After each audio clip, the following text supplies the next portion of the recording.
Добрый день, Запри.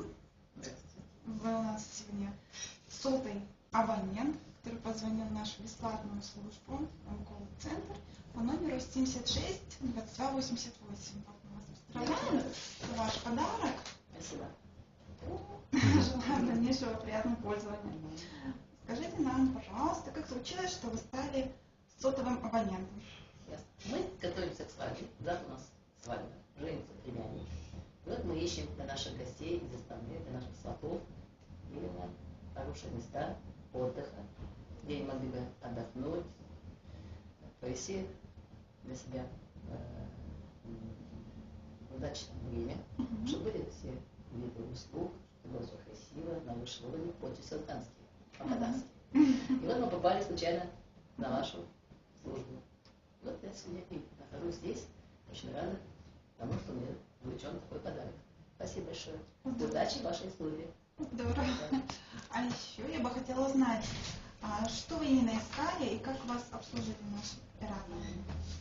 Значит, я искала самые лучшие квартиры по городу, или же коттедж, или же отдельные какие-то посуточные квартиры.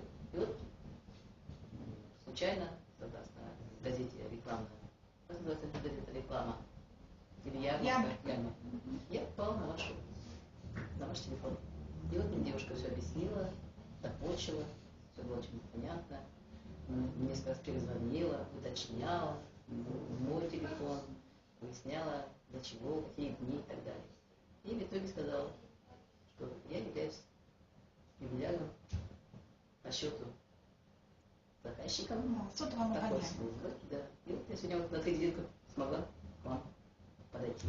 Здорово. У нас акция продолжается, дальше мы будем награждать и тысячного пользователя, у нас все больше и больше подарков будет до конца года. У нас такая акция, поэтому звоните, мы будем рады вам Я думаю, помочь. такая служба будет необходима в городе. Да? Когда готовимся к таким важным нашим мероприятиям, необходимо есть под рукой такие люди, кто помогут всегда найти выход из нашего положения. Да. Спасибо вам. Удачи Спасибо вам. в дальнейшем.